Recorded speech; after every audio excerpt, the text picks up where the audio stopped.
बच्चामा हुँदाखेरि आमाले जबरजस्ती विद्यालय पठाउनुहुन्थ्यो। मलाई थाहा थिएन किन यसो गर्नुहुन्थ्यो। कहिले म आफू खुसीका साथ विद्यालय जान्थेँ भने कहिले जबरजस्ती पठाउनुहुन्थ्यो। पहाडको गाउँ करिब 1 घन्टाको उकालो बाटो हिँडेर जानु पर्थ्यो। म सोच्थेँ मानिसहरू किन पढ्छन्, यो पढ्दैमा के नै हुन्छ र भन्दै शनिबारको दिन कुरेर बस्थेँ। विद्यालयका शिक्षकहरू देखेपछि त झन् म थरथरी काँप्थेँ, किनकि उहाँहरू निकै पिटेर पढाउनुहुन्थ्यो। गाउँघरका अधिकांश मानिसहरू अशिक्षित थिए। सबै रोजगारीका लागि भारत लगायतका विभिन्न ठाउँहरूमा जान्थे र आफ्नो खेतीपाती गर्ने समयमा पुनः स्वदेश फर्किन्थे। यस्तै परम्परा चलेको थियो हाम्रो गाउँमा। म पनि कहिले ठुलो भएर भारत लगायतका विभिन्न ठाउँमा जान सकु भन्दै कुरेर बसेको थिएँ। यस्तै सोच्थेँ। त्यो समय गाउँका प्रत्येक मानिसहरू ठुलो भएपछि खेतीबारी गर्ने, रोजगारीको लागि भारत जाने र केही पैसा आय आर्जन कमाएर स्वदेश फर्किने गर्दथे। अग्रज दाई सँगै पढ्ने साथीहरू कति पढाइ छोडेर कमाउन भारत जान्थे भने कति घरकै सल्लाह अनुसार पढाइ छाडेर भारत जान्थे। म पनि त्यही सोच्थेँ, एक दिन म पनि पैसा कमाउन पक्कै पनि भारत लगायतका विभिन्न ठाउँहरूमा जानेछु। जसोतसो 1-2 कक्षा पढेको थिएँ। पढाइमा राम्रै थिएँ म, तर पनि सोच्थेँ यो पढेर के नै हुन्छ र, आखिरमा पैसा कमाउन काला पहाड अर्थात् भारत जानै पर्ने हुन्छ भन्ने सोच्दथेँ। दिनहरू बित्दै गए, म पनि अघि बढ्दै गएँ। पढाइ जसोतसो अघि बढ्दै गयो। जब म कक्षा 4मा गएँ पछि पढाइको बारेमा केही कुराहरू बुझ्न थालेँ। शिक्षकहरूले भनेका कुराहरू केही सकारात्मक सोचको विकास हुन थाल्यो। हामी पढ्ने घर नजिकैको विद्यालय कक्षा 5सम्म मात्रै पढाइ हुन्थ्यो। कक्षा 5मा अध्ययन गर्ने विद्यार्थीहरूलाई शिक्षकले विशेष रूपमा हेर्ने गर्दथे। उहाँहरू कक्षा 5मा पढ्ने विद्यार्थीहरूलाई आगामी स्कुल विद्यालय छोडेर जाने विद्यार्थी भनेर विशेष रूपमा सम्मानका साथ उहाँहरू एकदमै फोकस गरेर आफ्नो विद्यार्थीहरूलाई राम्रो बनाउने उद्देश्यका साथ पढाउनुहुन्थ्यो। पढाइसँगै जिन्दगीको बारेमा पनि कुरा गर्नुहुन्थ्यो। एक दिन शिक्षकले सबै विद्यार्थीहरूलाई विद्यालयको प्राङ्गणमा लाइन लगाएर कक्षा 4 र 5 कक्षाका विद्यार्थीहरूलाई तिमीहरू पढेर भोलि के बन्छौ भनेर सोध्नुभयो। एकछिन त हामी सबै विद्यार्थीहरू अलमल्ल पर्यौँ। कसैले केही बोल्न सकेन। हिजोसम्म पढाइको बारेमा यो पढाइ भन्ने शब्द पढेर के नै हुन्छ र भन्ने सोच्थे हामी। आज 81 पढेर के बन्ने भन्ने कुरो आएपछि सबै विद्यार्थी एकाएक छक्क समेत परेका थिए। लाग्थ्यो शिक्षकहरूले भनेको कुरा के सही हुन सक्छ, हामी पढेर केही बन्ने हो या त्यही बुवा बाजेको परम्परा जस्तै भारत लगायतका विभिन्न ठाउँहरूमा जाने र धन सम्पत्ति कमाउने भन्ने हुन्थ्यो। हामी कोही नबोलेपछि सरले त्यो समय चलेको वकिल, खरिदार, सुब्बा, शिक्षक, पाइलट, इन्जिनियर जस्ता उदाहरणहरू दिए। पालै भन्न लगाए। लाइनको फर्स्टमा बसेको विद्यार्थीबाट र त्यो सुरु गरे।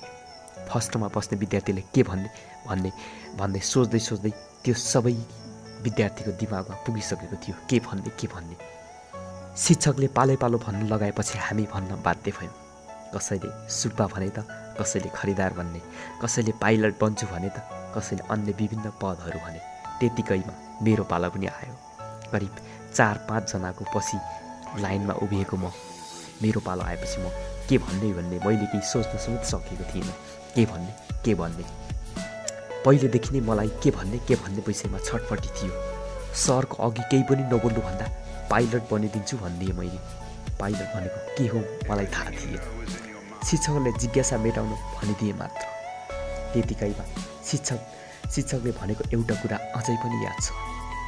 तिमीहरूलाई म 20 वर्षपछि बुढो हुँदा आफ्नै लक्ष्य पुरा नगरेकोमा गाली गर्नेछु, त्यो भनेका थिए र यो कुरा अझै पनि झलझली याद आउँछ।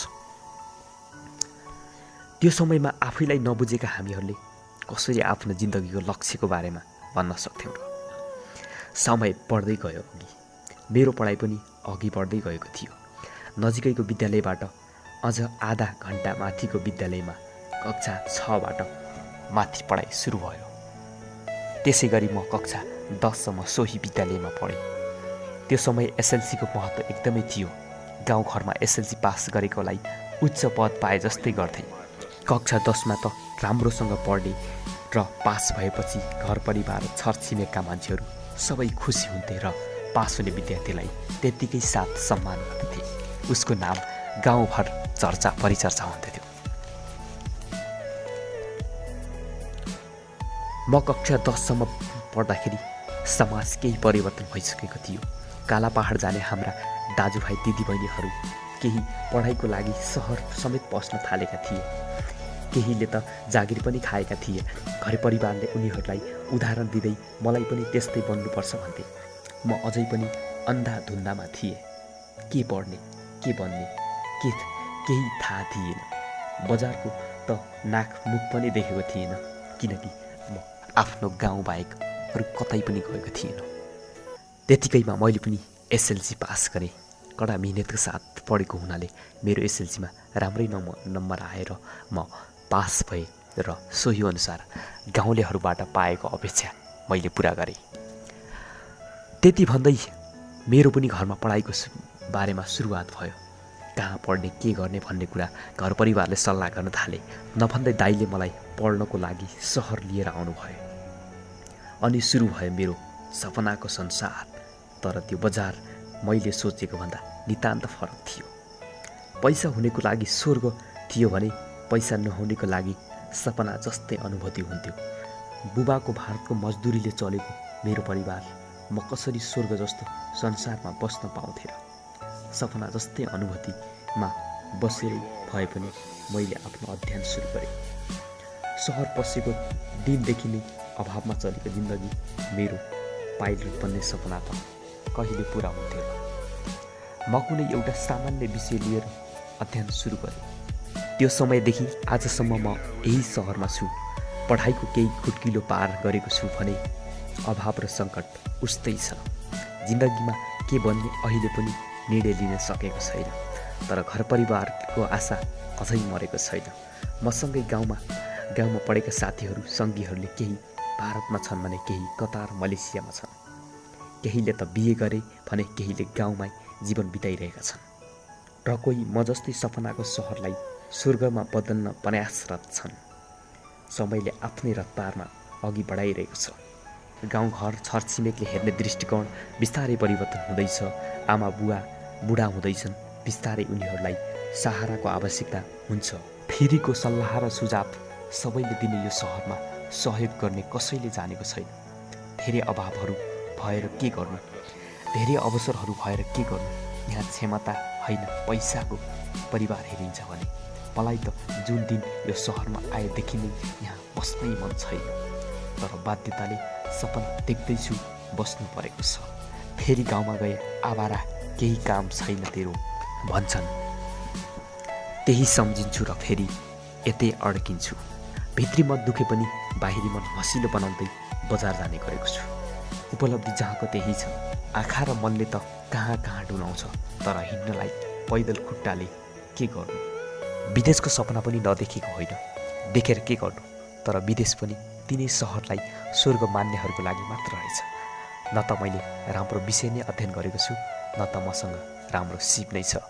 अनि सपना यसै सेलाउँछ। फेरि यही सहरमा स्वर्ग खोज्दै भौतारिँदै समय बिताइरहेको छु। समयले के बनाउने हो त्यो भोग्न तयार छु।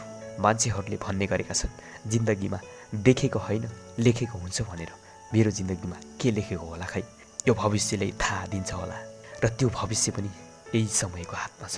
म केवल समय र भाग्यको पछि तेस्रोमा छु। जिन्दगीको अब सम्पूर्ण जिम्मा समय र भाग्य यिनैको हातमा छ। म त केवल माध्यम बन्नेछु एउटा। समयले जता पुर्याउँछ र भाग्यले जे कुराहरू दिन्छ त्यही भोग्न तयार छु। जिन्दगीका ठुला सपनाहरू देखेर के गर्नु? यसरी नै समय र भाग्यले पछाडिदिन्छ भने त्यो देखेर के गर्नु? बस अबको जिन्दगी समय र भाग्यको हातमा छ। यिनीहरूले जता डुलाउँछन् त्यतै जाने हो, मात्र माध्यम बनेर। धन्यवाद। जिन्दगी खोला जस्तै बगिरहेछ,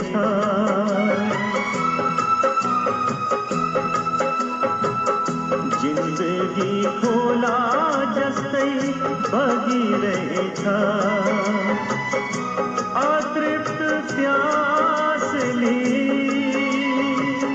पुग्ने कुनै ठाउँ छैन पासको आसली यो चुपचाप बगिरहेछ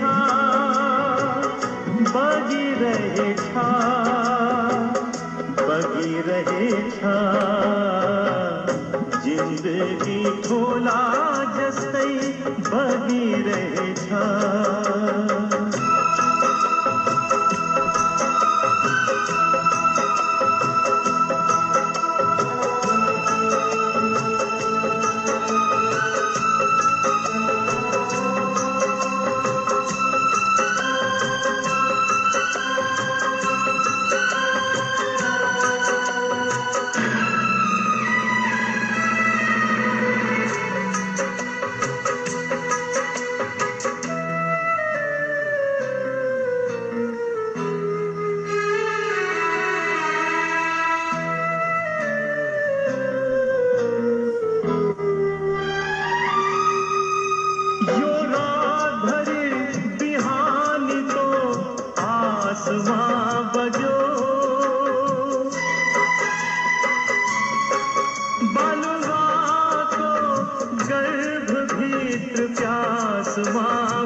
चट्टानमा ढोकिएर होसमा बग्यो